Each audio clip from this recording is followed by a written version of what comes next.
What's up? Ghost Fictions is here, and we're back again. This is the part 6 of a story where Izuku became the Dark Slayer Vergil Successor. But before we start, please consider subscribe to the channel and give this video a like.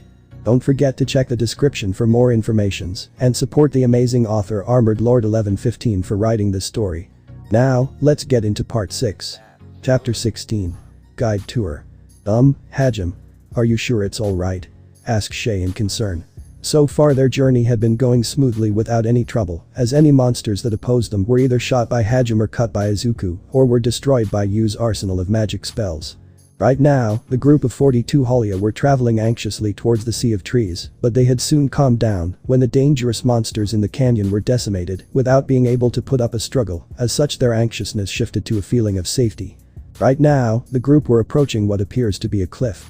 The reason for Shay's particular question stems from the fact that it was the location of the Imperial soldiers of the Empire who the Holia had encountered before they successfully escaped. "What are you trying to say?" asked Harem. He didn't understand her worry. The Imperial soldiers were not much of a threat compared to his group of cheat-level bastards. There are Imperial soldiers just up ahead. "At this rate, you'll end up fighting against your fellow humans," said Shay in an attempt to be considerate to their feelings. The concept of killing your own kin is something that none of the Holias had ever imagined themselves ever doing. They literally left the protection of the Sea of Trees for Shay, and that was due to their strong sense of unity, to not abandon one of their own. So Shay's concern was understandable and filled with common sense, but that Izuku and Harem looked at her in confusion, or rather it was Harem who had looked at her in confusion, while Izuku understood and clicked his tongue in slight disappointment. "Yeah, and?" asked Harem, not seeing what's the reason for her concern, while Shay was exasperated but decided to explain her reason for worrying over this. I was just thinking about how you both would end up fighting your own kind, just to protect us," said Shay with a solemn look on her face as she felt guilty for this. "You seem to have the wrong impression of us. Our group has a goal that we plan to achieve no matter what. Those who stand in our way, be it a monster, demons or even humans, are all our enemies," said Izuku as he gave her a stern look. "We'll keep you safe until you get us to the forest. But we'll kill anyone who gets in our way, whether they're humans, demons or even monsters. It's that simple." Harem affirmed Izuku's earlier statement with his own. Izuku and Harem both walked towards the Imperial soldiers, intending to walk past them, but Izuku knew there would be a confrontation between them, so he was ready. Nonetheless, there was no fear in their eyes or even hesitation in their movements, even when they're facing around 30 soldiers of the Empire. Behind the Empire soldiers there are a lot of wagons, carriages where marks of camp remain to be seen. All of the soldiers, who dressed in khaki-like uniform and equipped with a sword or spear and a shield, looked surprised at Harem's group. Oi, seriously? There are survivors. Even though I reluctantly stayed here because of the commander's order. If it was like this, I can bring back some good souvenirs home." The platoon leader had spoken with delight in his face, which is also expressed on the other soldiers' faces. "Platoon leader? The blue-haired Holia is also there. Isn't she the one the commander wants?" One of the soldiers spoke as he noticed Shay's presence among the Holias and remembered the orders of the commander. "Ooh, it looks like we are lucky. Even though it's okay to kill the other old one, that's the only one you must keep alive," said the platoon leader upon having also noticed Shay. "Platoon leader? There are some women in there, can we taste them a little? We have waited here for 3 days after all. Please overlook it," said another Empire soldier, having a lecherous look on his face as he looked at the Holia women. "Geez. Don't take all of them. If it was only 2, no 3, then it's okay," said the platoon leader with a smirk which caused the other soldiers to cheer in joy. "Hi-aho. As expected of platoon leader. You really can understand us." One of the soldiers cheered in delight upon the very kind consideration of their platoon leader. For the Empire's soldiers, Holia tribes are seen only as easy prey for them to catch. They approached while licking their lips, looking at female Holia. Seeing those soldiers, the Holia tribe can do nothing but tremble in fright.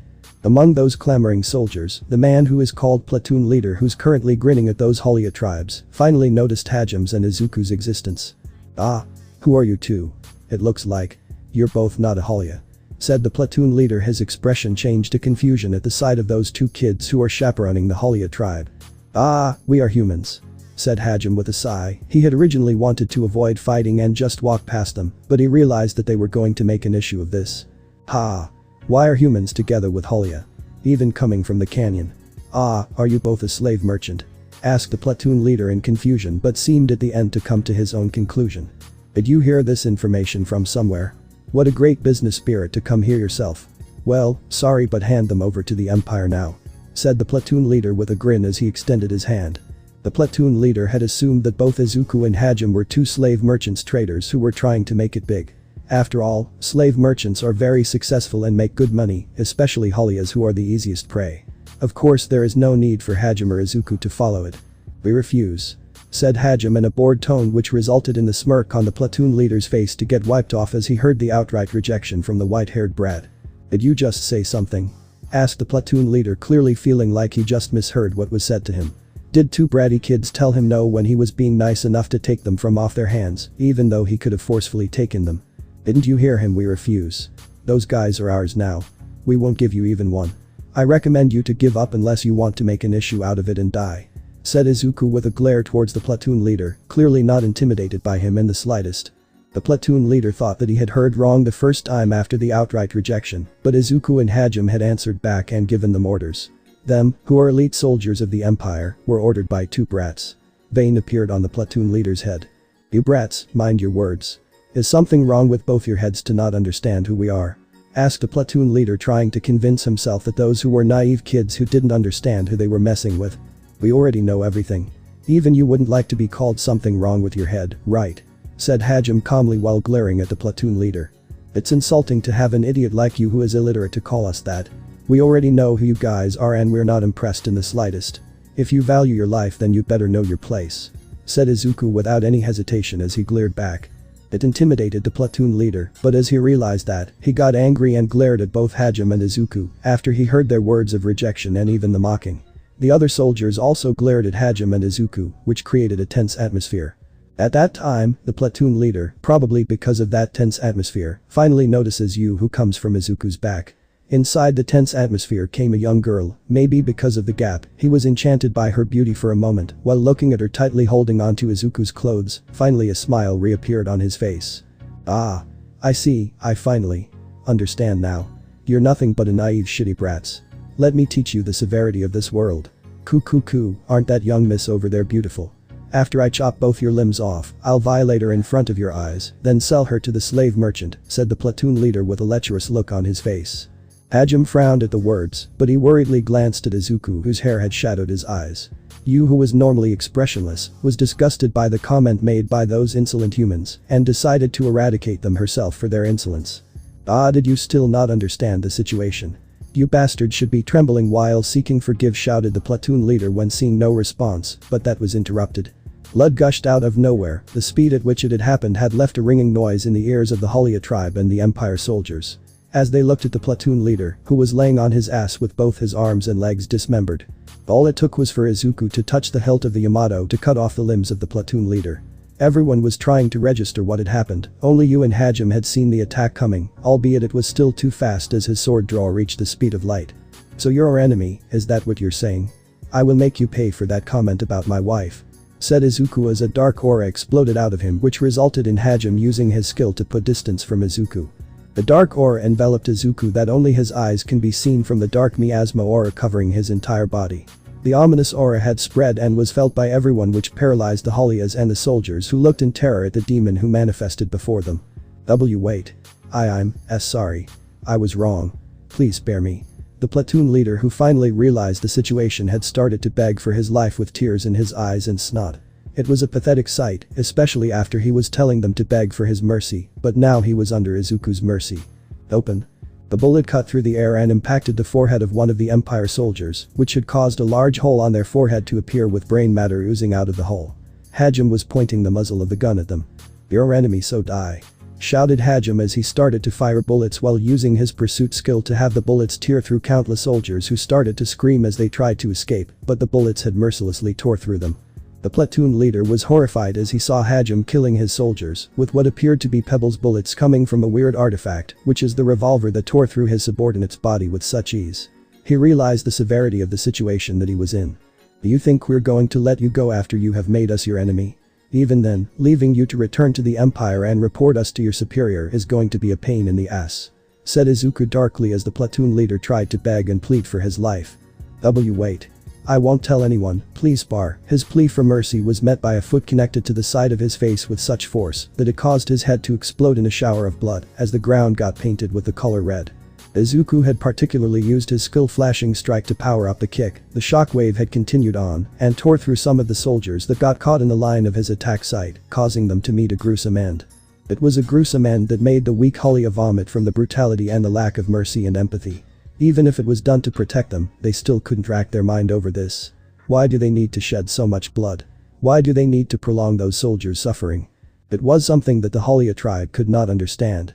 Even stepping on ants or even accidentally ruining a flower would send all of them into tears, so this brutality had made them weak to their knees and made them suffocate. It was pathetic. The Empire soldiers had begged for mercy, some had even taken to praying for Ahid hoping for a miracle, but they were unaware that the mad god would only find entertainment in their suffering rather than pity them. Bullets tore through their heads, necks, chest and the like, killing them in an instant, along with grenades exploding on a group of soldiers. However, one of them remained alive, having lost his own power, and remained at his spot. It was no wonder. Only in a moment, his companions were annihilated. It was not like their forces were weak. In fact, there are some elites who complained having received the orders. Therefore, with an expression asking if he was inside a nightmare, his glance wandered around. As expected, if it was against humans there is no need to even use lightning clad. The usual bullet and mechanism was enough. Combusting stone is really a convenient one, said Hajime in an aloof voice. That soldier was surprised and started to turn to Hajime in fright. Hajime, while tapping Donner to his shoulder, slowly approached that soldier. His figure, who brought death along with his fluttering black coat, made him look like a grim reaper. At least it looks like that to the surviving soldier. Hi, don't come. And no, I don't want to die. So someone, help me, begged the soldiers in fright as he tried to plead for his life. His face had distorted in fear and liquid leaking from his groin. Hajime looked at him coldly, and to the soldier who tried to flee, Hajime slowly opened fire in succession. The soldier squeaked as he instinctively crossed his arm to his face as it protected his head. No impact can be seen coming to that soldier. What Hajime had shot was the soldiers who were severely injured by the grenades he threw earlier. When he notices it, the last surviving soldier timidly looks around. This time he finally sees the disaster scene of annihilation with his own eyes. The gun's muzzle finally aimed at the stiffened soldier. Again, his body shook, and with an unbecoming expression he started to plead for his life. I ask you. Please don't kill me. I'll do anything. Please. Begged the soldier once more with a look full of terror, especially when he saw Izuku approaching the scene. This naturally terrified him to no end as he had seen the brutality committed to his leader by Izuku. His heart was going to explode at any moment with how much it's jumping in his chest from terror. Is that so? Then. Tell me what happened to the other Holia. Even though there should be a lot of them. Have they been transported to the Empire already?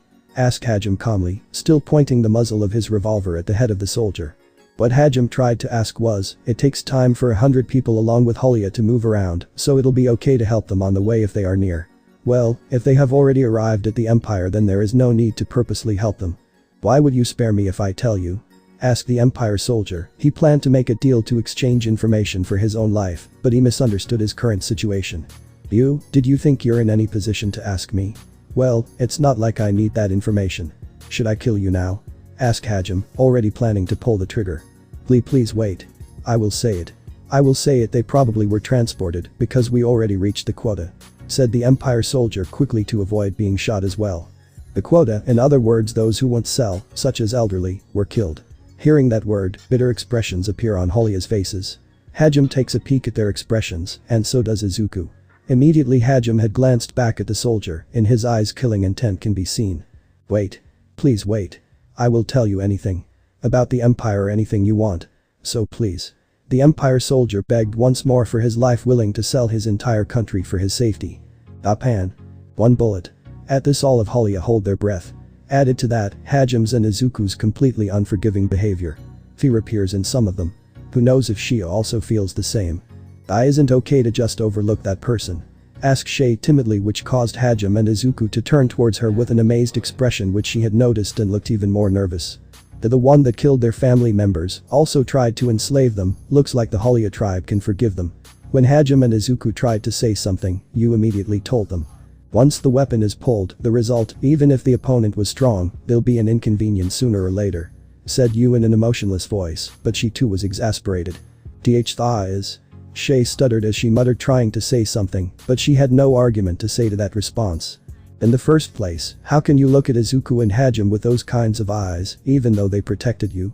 You said as her voice shifted to a not-so-concealed anger, while Shay became silent. You was angry. Even though they are protecting them, you won't forgive those who harbor negative feelings towards Izuku. Even though it was natural, the Hollia tribe can feel their guilt. No wonder you Hollias always end up with your face kissing the dirt. You just heard that many of your own got terminated simply because they wouldn't sell for cash, but yet you're willing to spare one of them. Have you hit your fucking head? Spoke Izuku angrily, which made Shay and the other Hollias flinch. If I were in your shoes, I'd have defended my own family, even if it meant I have to dirty my hands with blood. Why do you even have mana if you're not going to use it in the first place? Asked Izuku as he glared at Shay the most. Shay was speechless. She had nothing to say to those words because it was true. Why hadn't she used her magic for her family? Didn't you earlier say to us that you wanted to aim for a better future? That you wanted to try harder and had even risked your life by throwing yourself on Hajim's leg, even when knowing he could have put a bullet in between your eyes? Said Izuku as he reminded Shay of her words that she told them. This naturally made Shay remember as she lowered her head and gripped on her skirt with an embarrassed look, clearly remembering the resolve that she had spouted to them a long while ago. There is no doubt that you're the cause for your own family misfortune. Even those Empire soldiers were talking about you. Your family was also forced to leave the Sea of Trees for your sake. If I were you, I'd be ashamed of myself and try to do something to change my family situation. Said Izuku while Shay looked down. Indecisiveness. Do you think those Empire soldiers are sincere? Even if they were sincere, do you realize what other trouble comes from letting them go? Asked Izuku as he glared at Shay and the other Hollias. That Empire soldier may go to his superior such as the Emperor and report to him that 2 humans are protecting a group of Hollias and will send an even greater number to deal with all of us. Is that a risk you want to take? Asked Izuku while they couldn't respond. I said it earlier, but you had obviously ignored it, so I will jog your own damn memories. Our group doesn't need that kind of attention on us this early on. If the Empire learns about us, then other kingdom will learn about us. We will end up with a wanted poster as well. Izuku said while tears welled up in Shay's eyes. This will make traveling around unnecessarily difficult. So don't forget who is the one being protected here. You don't like our method, then fight using your own weapon, but this is our method and we won't change it. Said Izuku while they all lowered their heads in shame. You hugged Izuku tightly to comfort him, knowing how angry he must feel right now. For Izuku, who had lived his entire childhood in a superpowered society as a quirkless teenager unable to do anything like achieving his dream, seeing the way Shay acted had triggered him to no end. Shay had the power to make a big change. If she had even honed her atavist power, future sight, then she could possibly be able to control it to a good enough degree where she can look into the future without the need to be in danger in the first place. Being able to look into the future is a very dangerous yet useful ability. She can predict an event that will transpire a month later. This could give her time to make plans. She can manipulate mana like a monster if she learned to harness it, even if just to enhance her physical strength. She could be a monster to the point that in the future, she could be this world version of One Punch Man, in which she one-shot powerful monsters. And they wonder why they keep dying left and right. The soldiers terminated those that can't be sold and even made comments about how they're going to rape the women, regardless of whether they're married or not. How can they even forgive this? It was a crime to not use her power to protect her family. Why was she even born with this power in the first place if she was not going to use it? The others are also at fault. They should have done something the moment they had left the protection of the Sea of Trees. Shay should have led her family in such difficult times. She should have taken back her home even if she had to use force. This is the equivalent of having some random guy from off the street telling you that you're evicted. Fumu, Izuku Dono and Hajime Dono, I apologize. It's not like we blame you both. It was just that, for us it was the first time we had seen something like that. That's right, we are only surprised by it. Cam tried to defend themselves and his own daughter by justifying their surprise at the display of brutality. Hajime-san, is Izuku-san, I am sorry. Said Shay as she lowered her head towards the 3 more so Izuku whom she had upset the most. Having heard Shay and Cam apologize to him representing their tribe, Hajime only waved his hands to tell them not to worry about it. Hajime was angry, but not to the same extent as Izuku. Hajime had already made peace a long time ago with the fact that he was quirkless. He already had a place in his father's company after he could graduate from university, since many quirkless people can't find a decent job out there. That's why he offered Izuku a place in his father's company, because he knew full well how difficult it would be to find a job as a quirkless person. Izuku had only got triggered because he was reminded of the struggle and hell he had to go through just because he wanted to become a hero. After that, Hajime goes to where the horses and wagons carriages are then told the Hollia to hop on. Even though it takes half a day walking to the Sea of Trees, since there are horses and wagons carriages they should use it. Hajime takes out the magic-driven 2WHEELER bike from the treasure warehouse and links it to one of the wagon carriage. The party continued their course to the Sea of Trees. Also, Yu uses wind magic to drop the Empire's soldiers' corpses to the canyon. What is left are nothing but pools of blood. Chapter 17. The Forest. Izuku was currently driving Cavalier at a slow pace. Not too far from him was Hajime, who drove Steve, albeit it was linked to the wagon transporting the Halia tribe, with 3 horses being ridden by those who couldn't find a spot inside the carriage. Normally, they should be able to make it to the Sea of Trees if they drove at their normal speed, which involved going over the speed limit, where if done back in Japan, they'd be brought back to the police station. But this is Tortus, so it's fine, but nonetheless the Halia are too pitiful that they get crushed. Hajime.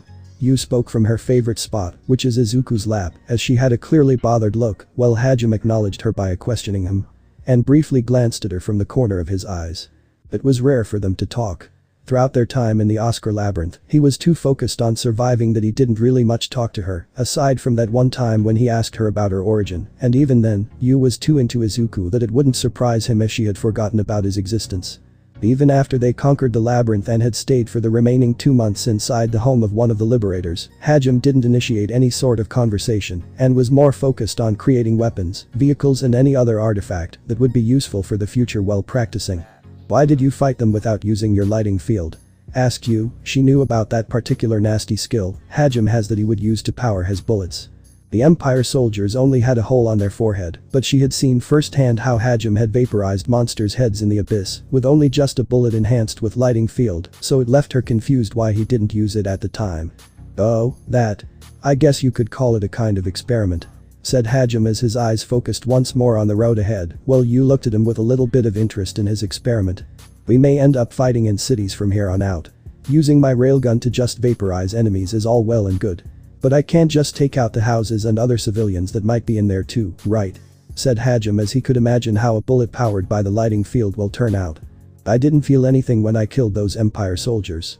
But I don't plan on becoming an indiscriminate murderer, said Hajime. His hand was placed on his face as he remembered that this time, he had taken the life of a human, then that of a monster. This is indeed concerning, said Izuku. He too had realized that he didn't feel anything for the way he brutally murdered the leader of that group of soldiers. He had particularly let him beg for his life to see if it would make him feel guilt enough to spare him or not, but his heart was not moved in the slightest. Maybe it's because that guy was our enemy. We did give them a chance to back away, but they insisted on playing tough. In the Oscar labyrinth, it was either kill or get killed. This was no different, but this time, it was a human that was our enemy, said Izuku as he looked at his hand while Hajime nodded.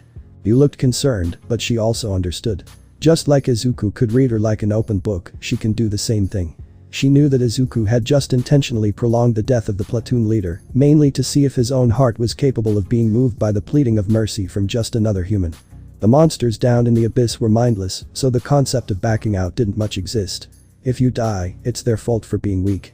The humans on the other hand knew that they were outmatched even with their great numbers, so they tried to back away and live to see another day. Hajime and Izuku, who had both dealt with monsters in the abyss for an entire month, had only seen enemies all around them. To them, it was only natural that you'd die after making them their enemy. Backing away is not an option. For most people, defeating an enemy involves overpowering them and leaving them, but such a way of thinking is flawed. For Izuku, there is a higher chance for those people to come back again, much stronger and even more of a big threat to their group. They could also be a nuisance down the line by going back to their kingdom and reporting them to their own superior, hence making their life unnecessarily difficult since they will be having people hunting them down either for glory or because they dared to attack their Empire soldiers. Risk your life on it. With that pistol, you will risk your life. This isn't a child's game, was a quote made by the red hair Shanks from One Piece, and this is true for the situation they were in.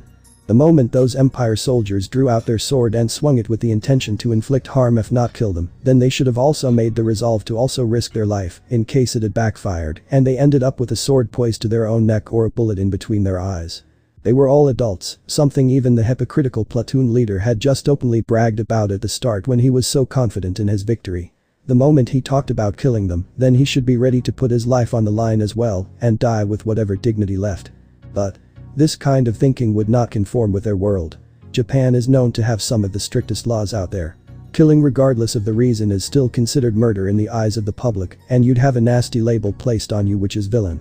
The moment you have such a label, you can kiss your entire life goodbye. But that didn't concern Izuku at the moment. He had dealt with the ugliness, as well as the unfairness of the society that had shown blatant favoritism to those who are exceptionally gifted, such as Bakugo, Kaki and those like them. If it comes down to fending for himself, he could do it quite easily, and Harem is the same. Yu was a former queen, she can obviously fend for herself, albeit he was going to obviously protect her even if she is the strongest, but that's beside the point. The issue in all of this that heavily weighed on both their consciousness was the reaction of their respective family. They had resolved themselves to return home, even if meant bodies had to be piled up in order to achieve said goal. The two didn't know what they would do if they were instead met with outright rejection from their families after having crawled out of the abyss with resolve to return home to them. Would his mother be able to still look him in the eyes and still love him after he took the life of another living being? Even if he was just defending himself, would she still be able to welcome him home with open arms, knowing that her son did not feel any ounce of remorse for the life he had taken to get here? That he had taken the life of someone who could possibly have a family waiting for them back home? Izuku always liked to think that nobody should try to play God by deciding who should live and who shouldn't live. He was no god, he was just a human, albeit with a weird ancestry, but at the end of the day, he liked to think he was still a human. He was in no position to play judge, jury and executioner. That hit is the result of one person who is trying to play God on everyone. He was like a child who buys new toys to entertain himself, and once he gets bored of it, he would then destroy it and replace it with a new one, only for the cycle to just continue. Even then, when he fell into the abyss to die along with Harem, Izuku found himself introduced to a completely different world, a dark place where the air is suffocating, where one moment of weakness means the end. In that sense, when those soldiers unsheathed their sword and threatened them, Izuku didn't think if those people had family or friends waiting for them back home, he was only thinking about his and his group's well-being.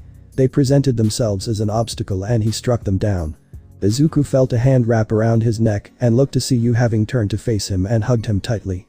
Izuku was surprised, but he remembered that even if for the worst case scenario that his mom had rejected him, he still had Yu who loves everything about him.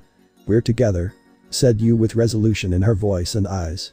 It was only 2 words, but it spoke Yu's true feelings. She was telling him that regardless of what he ends up becoming, Yu herself will follow him to the depth of hell for his sake. It moved his heart. The same heart that wasn't moved by the notion of taking human lives was deeply moved by those beautiful words. He hugged her back tightly at that while burying his face in the crook of her neck as he inhaled her scent deeply while she rubbed the back of his head in a gentler manner. "I'm glad I have met you, Yu. Thank you for loving me.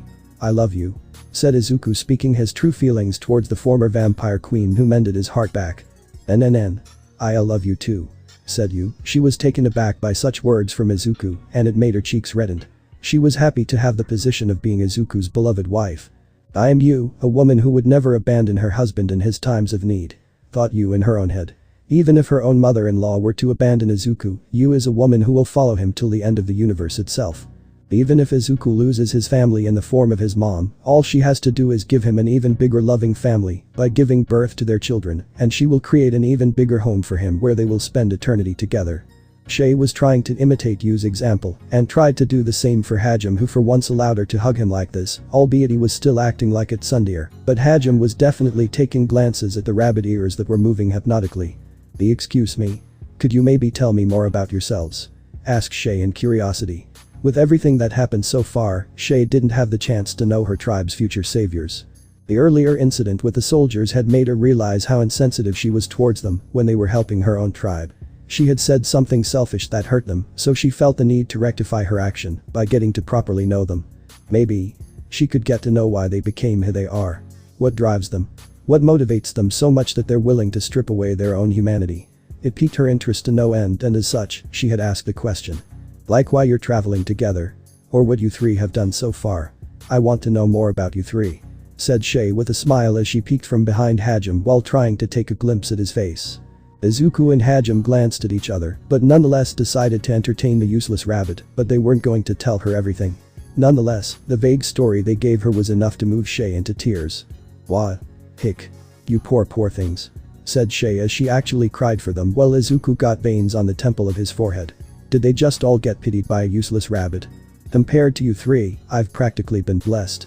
How could I have been so pathetic? Shay wept, which even annoyed Harem. Why was she even crying? Such a thought passed through Harem's head. Suddenly, Harem found his overcoat shifting and glanced back only to see Shay wiping away her tears and her snot on his very cool looking overcoat that he liked the most and got angry as a result. "What the? When did you?" Hajime shouted, but Shay gave a fierce glare filled with determination. The glare was not intimidating in the least, but for Shay Holia, this was the look of her resolve and determination.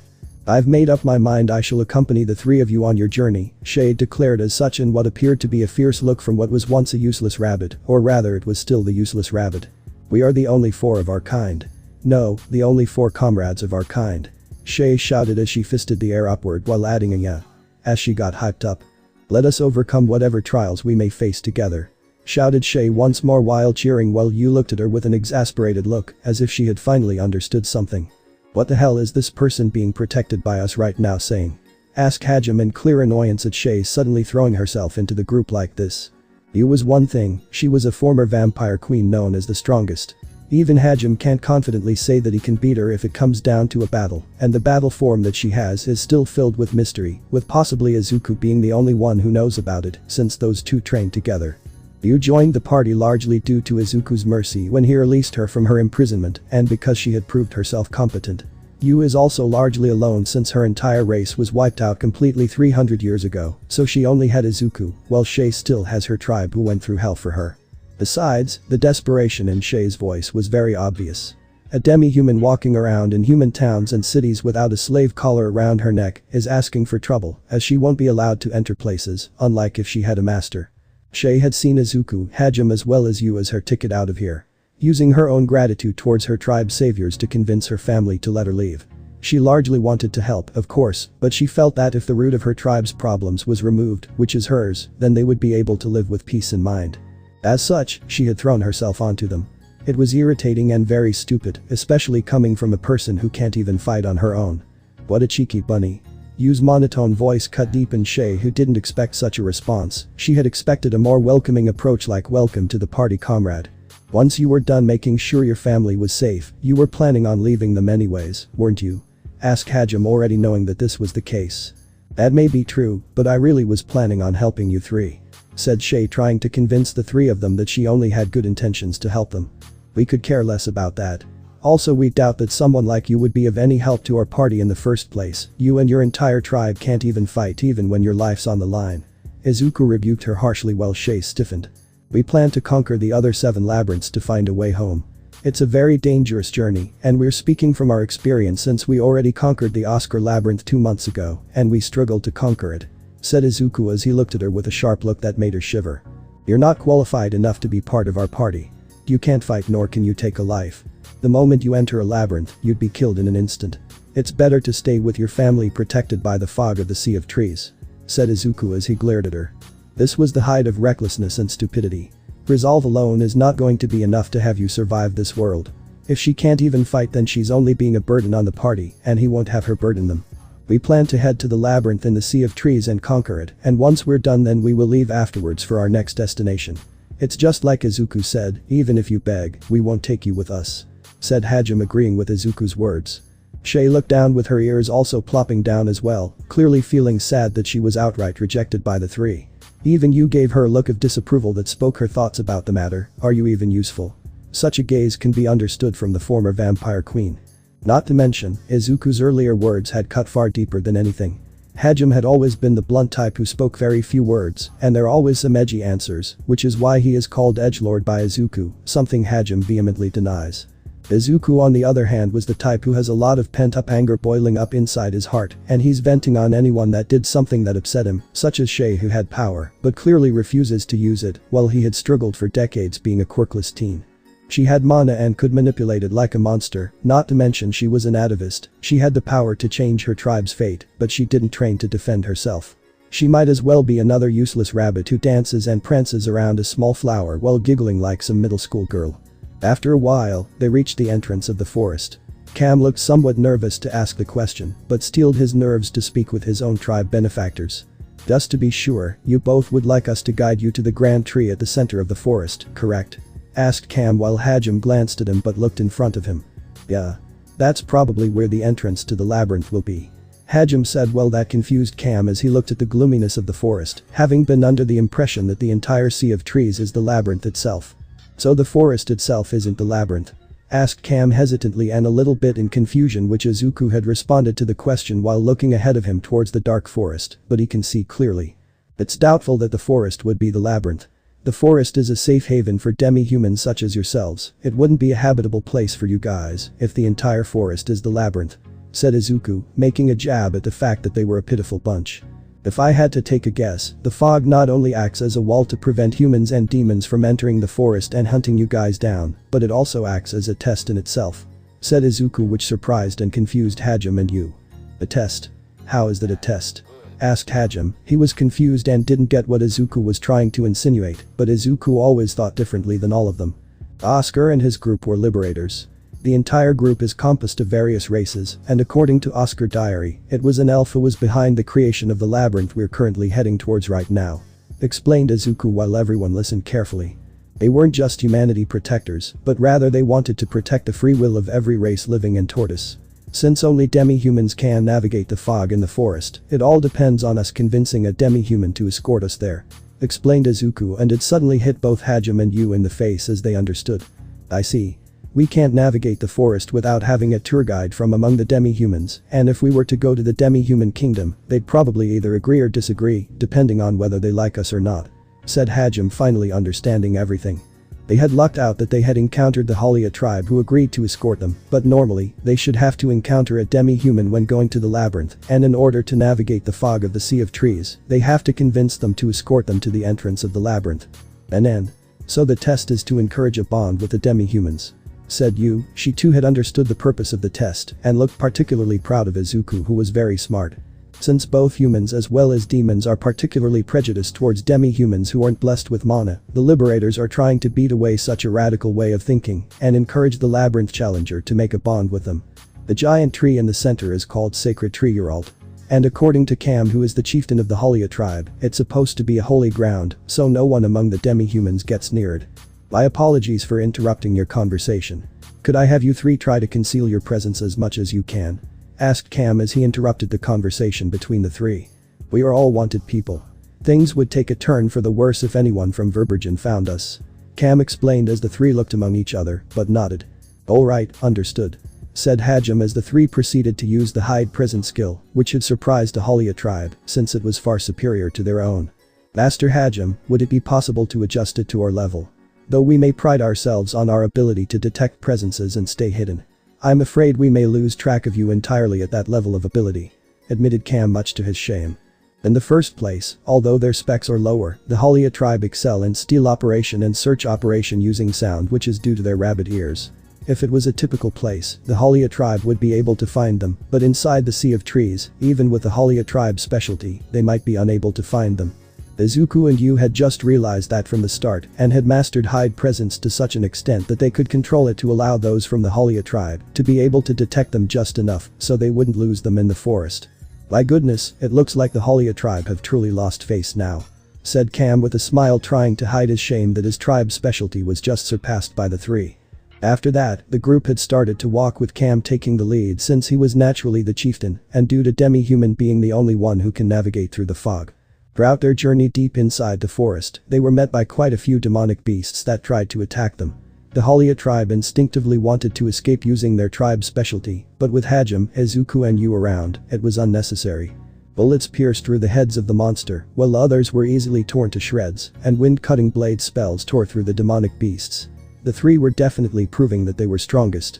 At first glance, the three looked like they fought individually on their own, but there was a great level of teamwork. Hajime's pursuit skill allowed him to control the bullets, any that got too close to one of their blind spots was dealt with. Izuku had no opening to be exploited in the first place, as he easily dispatched the monsters before they could even register their deaths. Yu had acted as the support who stood behind them to protect the Halia tribe, while at the same time offering help through her rays of spells. Shay's ears plopped down, dejectedly feeling depressed. Seeing the teamwork between the three along with their individual skills had further reminded her of Izuku's harsh words from earlier, especially when she ended up being saved by Hajime after a monkey monster had almost attacked her. Shay looked at Yu, who was cool, calm and composed. Shay at the start didn't think that Yu was particularly strong, by that she didn't think that she was close to being on the level of those two monsters, Izuku and Hajime, but she was proven otherwise. As they got closer and dealt with the obstacle, it seems that either they had attracted too much attention through dealing with the monsters of the demi-humans in this forest, are naturally good at sensing intruders when they reach a certain radius. However, after several hours passed since they had entered the sea of trees, innumerable presences that can't be compared to before can be felt. Izuku as well as Hajime and Yu had stopped their advance. The killing intent coming from the forest can't be compared to the demonic beasts they encountered before. Cam and his tribe start to restlessly search for their location, but at one point they seem to have recognized this particular presence. It can't be. Of all people, why them? Questioned Cam with a sour look on his face as he realized why they were caught and seemed to curse his tribe luck in being caught by those particular people. Trump. Such an ominous sound was heard by the Halia tribe, who felt a shiver go down their spines. It was muscular demi-humans with ears and tails similar to a tiger. It was the Tigerman tribe. Don't move. Why are there two humans here? Shouted what appears to be the leader of the group of Tigermen which had made the Halia tribe freeze, unable to know what to say or do in this situation. Two humans so they can tell a human from a demon and monster or what? Or is it because I'm possibly part human so they had only sensed that part? Thought Izuku to himself in deep interest. Izuku still has no idea if he is half or quarter demon, but he instinctively knows that he's a half demon. Not to mention, Hajime is also half monster. They may have only sensed the human part, or maybe they just had assumed based on their appearance. If they had assumed based on their appearance, then those people are racist as fuck, and it seems he may not get along with them at all. The large group of Tigerman tribes didn't intimidate him, he was going to domesticate them soon enough. Chapter 18. Vergil. We're. Cam was at a loss of words as he sweated nervously, and body stiffened as he looked at the Tigerman who had done the questioning, but it didn't seem that Cam needed to say anything, since the Tigerman had noticed Shay, who tried to blend away from their sight. The blue-haired rabbit girl. You must be the Halia tribe from the reports. Said the leader of the group of Tigermen as he set his sights on Shay, who turned her gaze away quickly once she had realized that she had been found. You're a disgrace to all the beastmen, sheltering a taboo child such as her. And now you bring humans into our midst, shouted the leader. Clearly he was enraged. You're not leaving here alive. You're all going to be executed, right? Tigerman's shouts were interrupted when a bullet had been shot by Hajime, who had been fed up with being ignored. Open.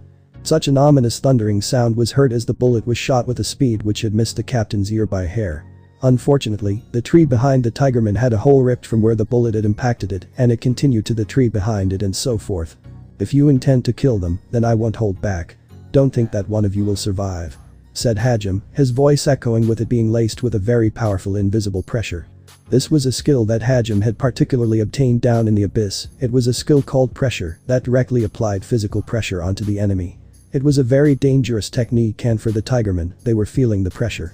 The Tigerman face was stiff as he looked behind him to see the aftermath of one attack made by one of the humans. The other Tigermen present, who are his own subordinates, all had the same expression. They all realized that if they had gotten hit by one of those weird spells, they were done for.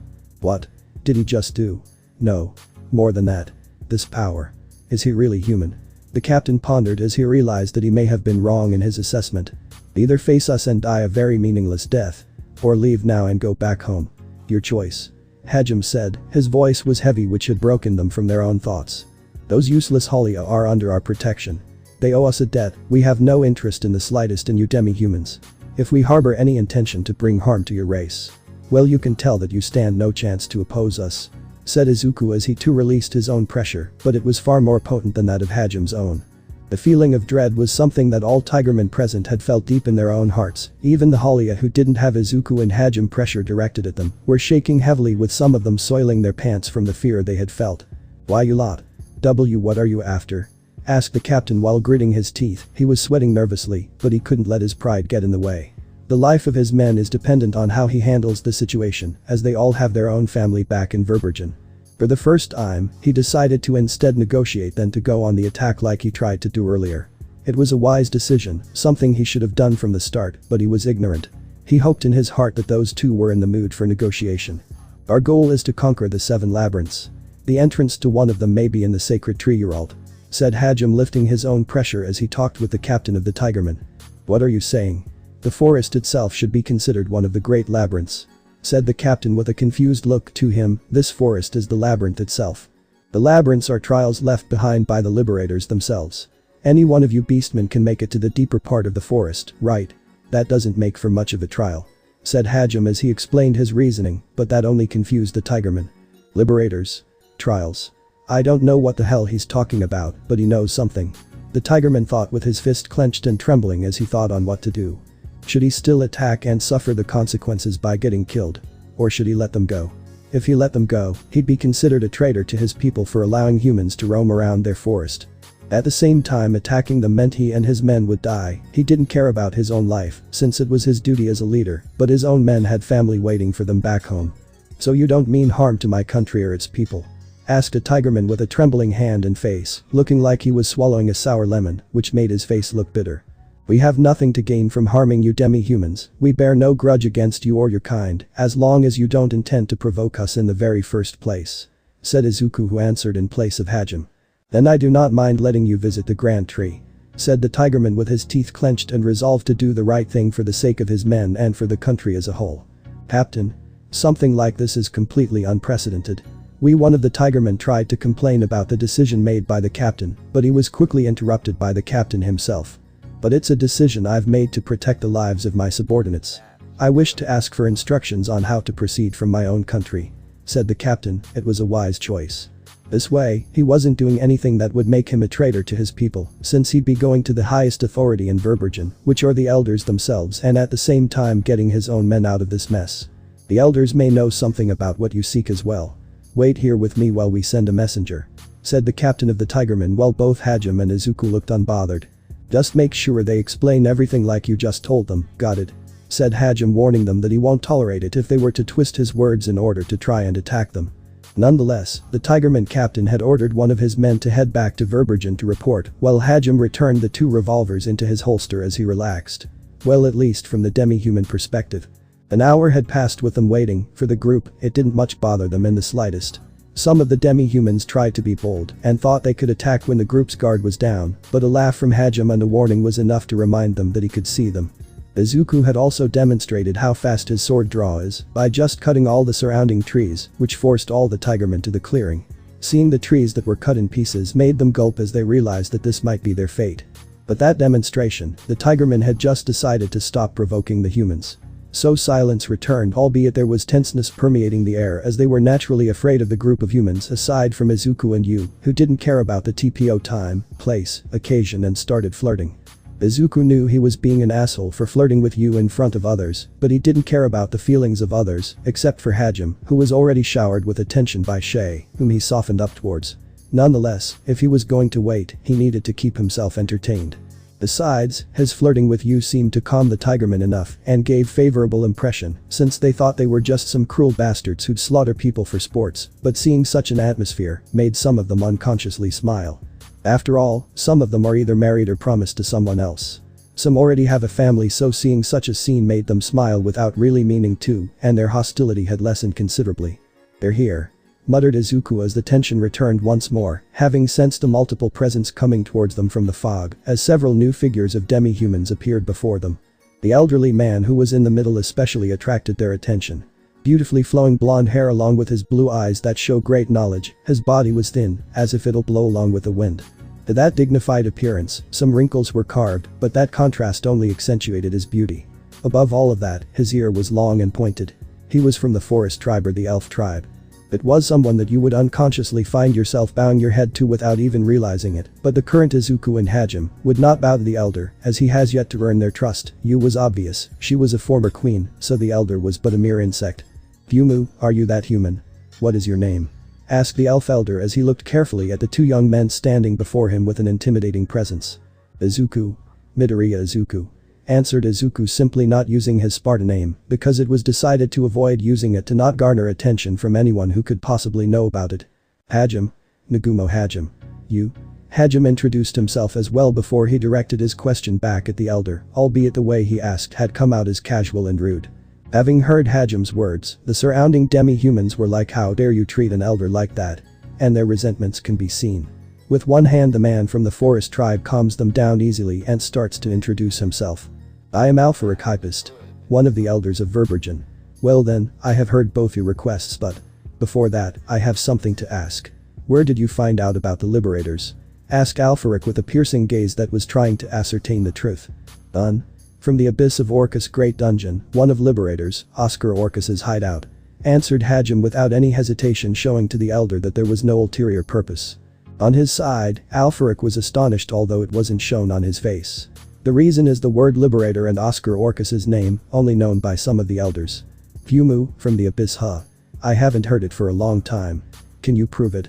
Asked Alfaric, because there is a possibility where the information was leaked by the upper layer of demi-human. Hajim revealed a very difficult expression. Because even though he was told to prove it, Hajim can only show his own strength, which would be considered abnormal for a human to possess, and should be enough to prove it. Izuku looked at Hajim as if he was an idiot. Hajim, what about Orcus's relics such as magic stones? Asked Yu while having an exasperated look, even though it was clearly well hidden by her. Well, Izuku decided to add his own. The ring. Show him Oscar's ring, that should be enough proof. Said Izuku with a piercing gaze, while Hajim seemed to remember about the ring that they took from Oscar's corpse. Ah. That's right, if it was that. Said Hajim as his treasure box glowed, and with a pawn, he clasped his hand and he took out the magic stone with a quality that was unobtainable to the surface demonic beasts, then passed it to Alfaric. This is magic stone with such purity, I have never seen. Alfaric said in clear surprise, albeit being an elder enabled him to hide it quite well enough. The demi-human next to him didn't have such control as he unintentionally raised his surprised voice. Now, this. Once it was a ring that was used by Orcus. Said Hajim as he showed the elder the Oscar ring. Having seen the symbol carved into the ring, Alfaric's eyes were wide open. And he starts to breathe slowly to control his emotion. Indeed. Certainly, you all have reached Oscar Orcus' hideout. Even though there are other things I want to ask. Alright. For now it's okay for you to come to Vergil. Ah, of course Holia too. Said Alfaric, making sure to also include the Holia.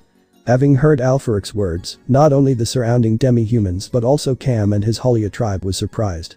Led by the Tigerman, they had started to protest furiously. Well, that's only natural. One of the reasons is due to humans being invited to Vergil. The other is due to the Holia tribe that also included the cursed child Shay were allowed entry to Vergil after their treachery. They must be treated as guests. Well, they are qualified for that.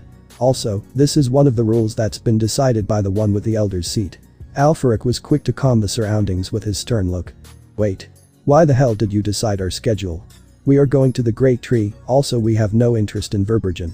If there are no other questions, then we'll go to the Great Tree now. Said Hajim, being the one to protest. Well, did you know? That is impossible. Said Alfaric with a perplexed look and glanced at the Holia, as if wondering if they had told them anything, but it looked like the Holia tribe could not be trusted. What did you say? Asked Hajim, his voice rising in obvious anger. In the end, are you going to interfere? Is what Hajim thought, but it made Alfaric look perplexed. Izuku on the other hand understood that the elder was not stupid to just antagonize them, so his attention shifted towards Cam. He knew without a shadow of a doubt that either he hid something from them on purpose, or he was an idiot and forgot which he bet on the latter. The fog around the Great Tree is especially thick, even demi-human will be lost there. But there are cycles when the fog becomes thinner, that's why you should go there at that time. The next time you can go will be in 10 days from now. Said Alfaric as he explained calmly to avoid hostility. Even though it was supposed to be known by all of the demi-humans. Said Alfaric as he looked at Hajim, saying, to go there in such time, what were you thinking? Then Cam, the guide, was seen. Hajim, who heard this fact, finally understood and just like Alfaric stared at Cam. Speaking of Cam. Cam looked like he remembered such a fact. A vein appeared on Hajim and Izuku's head as it was confirmed that Cam had actually forgotten such an important fact. Cam? Asked Hajim dangerously, his voice was seething as he looked at him with an angry look, ready to pull his twin revolvers and put holes in their bodies. Well, what can I say? Look, a lot has happened, I just forgot about it. I've only been there when I was a child, so I was not aware of the cycle. Cam had desperately tried to find an excuse and had become flustered. I told you at the start that if there is something that we should be told about in regards to the forest, that you should spill your gut out, but I guess I've placed too much expectation on you useless rabbits. You had one job, one fucking job. Izuku's voice was seething in anger. Cam's face paled, it didn't help that Izuku, Yu and Hajim's stares hurt him, and so he decided to change tactics and switch to blaming the others around him for not remembering. Shay, the others too. Why didn't any of you say something? Cam had proceeded to shout while pointing an accusatory finger towards his daughter and his brethren.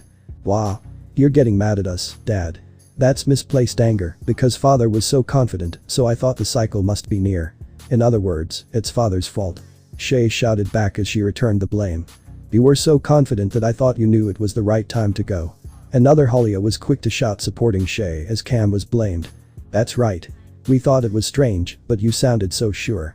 Another Holia was quick to add on the previous comment made by his brethren, while Izuku, Hajim were seething, while Yu's crimson eyes became cold.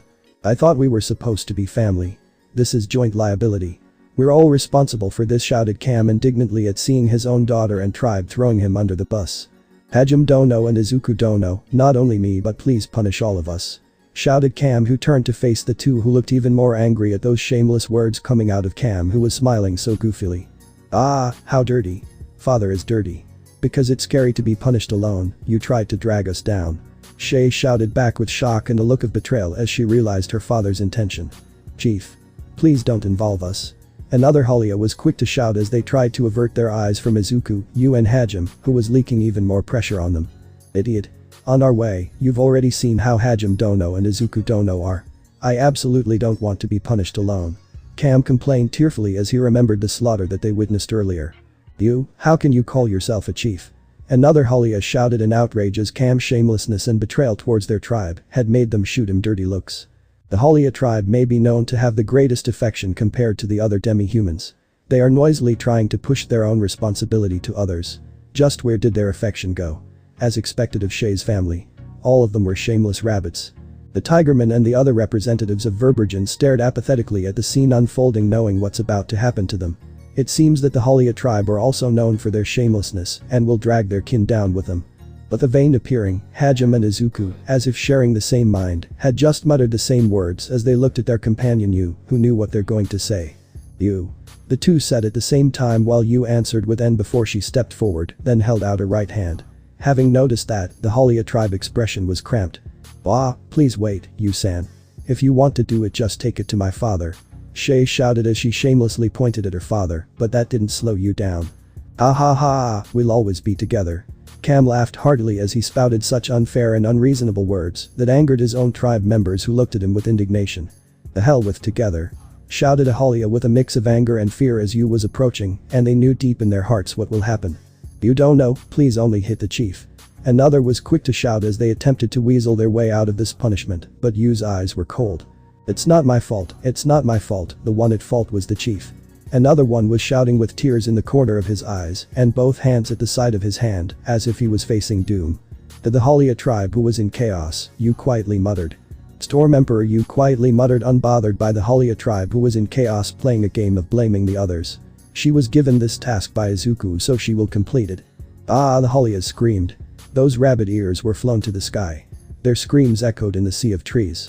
Even though their brethren were just attacked, Alpharic and the surrounding demi-humans weren't mad at all.